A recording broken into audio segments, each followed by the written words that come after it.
Welcome to Planet Psych. Today we're going to discuss 5 ways your childhood affects your love styles. By the time you've watched through this video, you're going to know how to identify and understand how your childhood experiences have influenced your love style.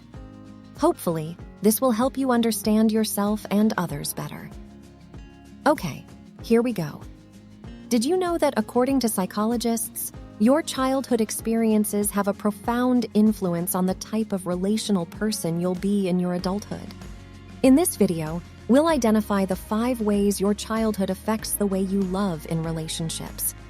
Starting at a very young age, as we begin to learn and make sense of our immediate environment, we begin forming behavioral patterns which will influence how we respond and react to various situations and how we express ourselves to others. Some counselors in Europe discovered that people have at least 5 different love styles, depending on how they were raised as children.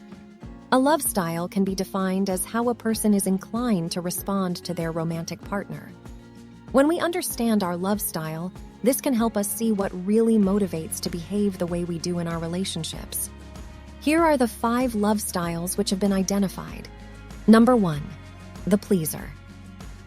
Pleasers usually come from households where the parent is often angry, excessively protective, or very critical. During childhood, pleasers do everything they can to be seen as good and on their best behavior.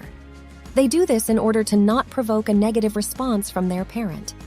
It's important to note that pleaser children often don't receive comfort.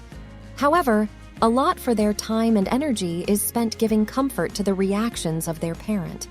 Pleasers are very uncomfortable with conflicts and disagreements, and often they concede quickly or give in order to keep the peace. Pleasers often find it difficult to say no.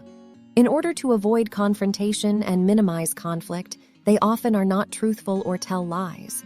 However, if pleasers feel stressed, or if they think they are continuously letting someone down, this can result in a breakdown and cause them to flee from relationships. A pleaser often finds that they've spread themselves too thin by trying to be everything to everyone. This is a very unhealthy and unrealistic practice, as pleasers often have poor boundaries for themselves because they focus on the needs of others.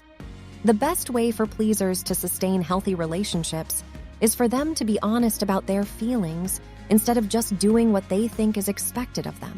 Number 2, the victim. The victim is one who has grown up in a chaotic home environment. Victims have learned that in order to stay under the radar and not draw attention to themselves, they've had to comply. They developed this coping mechanism in order to deal with angry and violent parents. As a result, from a very young age, victim children learn to hide and stay quiet. It's common for victim children to develop imaginary realities in their minds in order to cope with the chaos which they face every day, and this is because it's painful to them to be fully present in light of these dangers. Victims often struggle with anxiety and depression and usually have low self-esteem. Sometimes they may end up marrying controllers who mirror the same behaviors as their parents. Victims learn to cope by being adaptable and maintaining the status quo. Victims have become so accustomed to chaotic and stressful situations that when they do experience calmness, they can feel uncomfortable because they're constantly anticipating the next wave of chaos. In order for victims to nurture healthy, steady relationships, they have to learn self-love and stand up for themselves when a situation calls for it, instead of letting their partner walk all over them. Number 3, the controller. Controllers have often grown in homes where they felt unsafe or unprotected by their guardians, so they learn to toughen up and take care of themselves.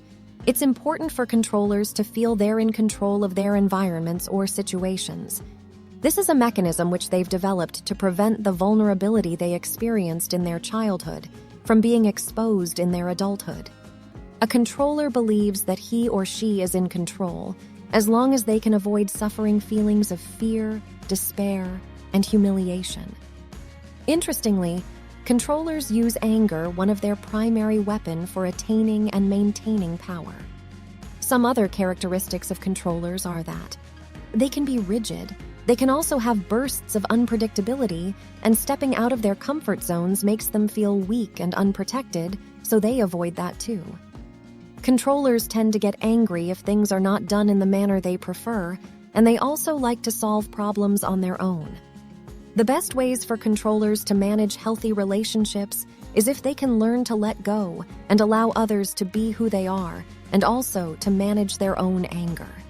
Number 4, the Vacillator. The Vacillator experienced a childhood where the parent was unpredictable.